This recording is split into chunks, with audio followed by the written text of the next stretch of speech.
What is integrated reporting? That's the question people often ask me. It's a great idea, but what is it? And in fact, many parts of the world, what I'm trying to explain is what it is not as much as what it is. In short, integrated reporting is a series of processes and activities that lead to an integrated thinking approach to business. But the output, the integrated report, the intention is that that is a concise communication of value. And each of those words are very important.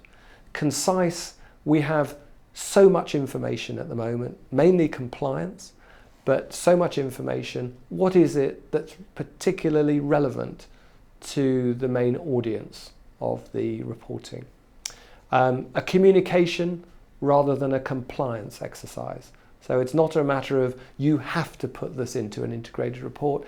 It's more, what is the story that the company wants to tell to the markets and to others about how they are creating value. And then the final part, which is about value creation, let us understand that that is the focus of integrated reporting. And it is what's missing in much of reporting at the moment, where it tends to be based on simple compliance routines rather than how is the organization creating value. The final piece of that definition is that we talk about over time. So it's not just quarterly reporting, it's also the short, medium and long-term prospects and performance of the organization. Now in Japan, you are well ahead of the rest of the world in terms of reporting on the future, in terms of forecasts and things. And that is unique as far as I'm aware in Japan. So although that is not new to Japan, it is very new to most other parts of the world.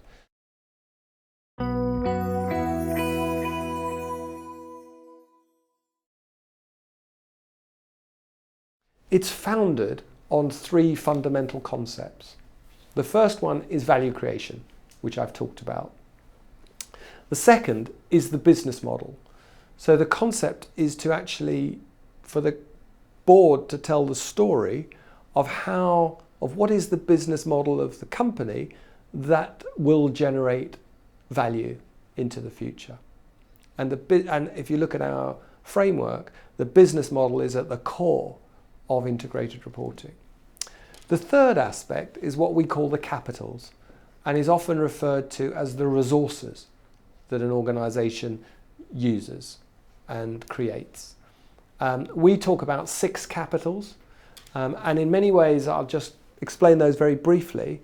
So the 6 capitals are financial and manufactured, which is the essence of financial reporting. I know financial reporting is more, but it's the essence of financial reporting.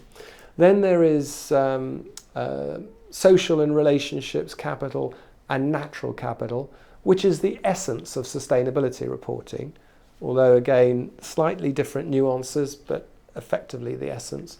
Then we talk about human capital, which is a horrible term for the people in the organization. I don't think many people like to be thought of as human capital, but it is the staff and the employees and those impacted by individuals impacted by the business. And then finally, there's intellectual capital, which is things like software rights, brand, reputation, and many other aspects that are sort of intangibles that aren't the result necessarily of a transaction, but are nonetheless key to the value of a business and how it's created. Can I just add, though, that the capitals, it's not meant to be that companies report by the capitals. The capitals are there just to enable the organization to understand that it's more than just the financials. They need to consider the breadth of all the resources that they're using and creating.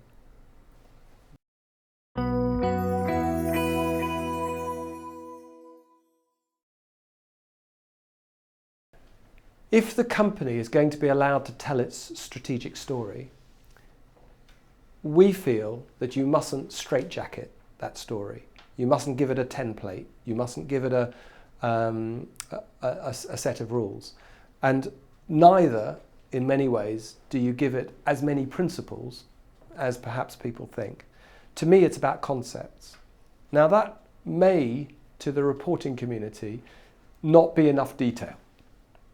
But I do believe that we will see the detail out of experimentation over a period of time, rather than a technical group coming up with the technical principles.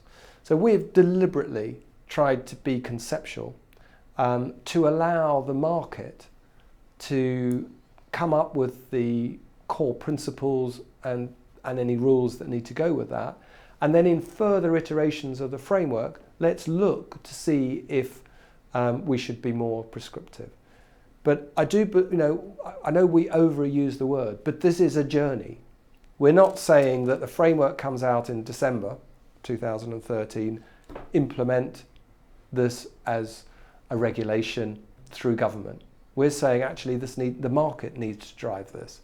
So once they have the framework, there will be even further drive.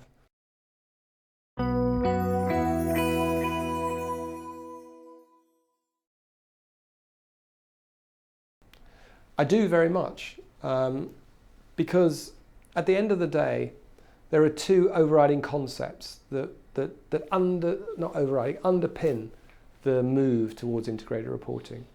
The first is that reporting impacts behaviour.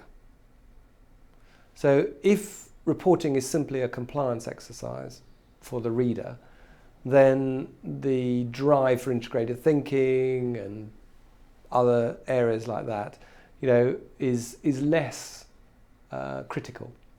But I do believe, from my own commercial experience, that reporting does influence behaviour. It isn't the creator of behaviour, but it does influence it.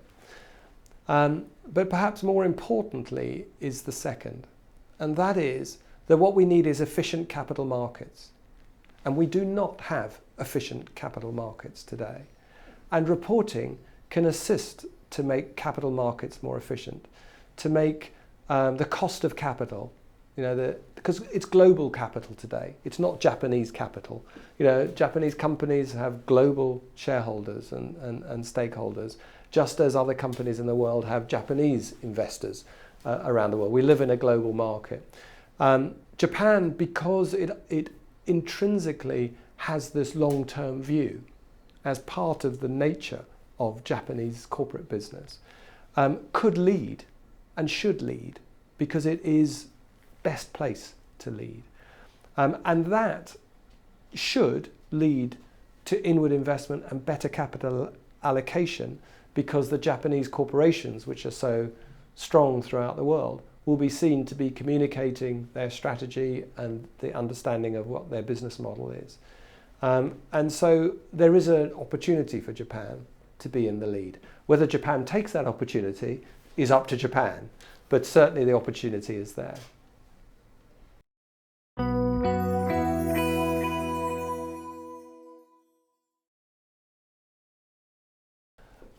There's a simple answer to that, and it's one word.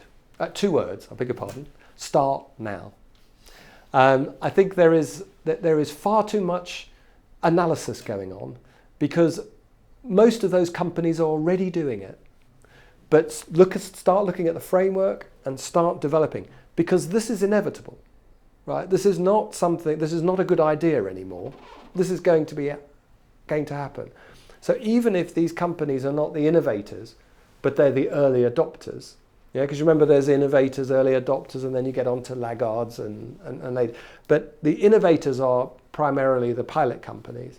The early adopters, most of these Japanese companies you're talking about are there. They just may not realize it. And so my simple message is to look at the framework and start looking at how you're reporting and how it aligns with the framework.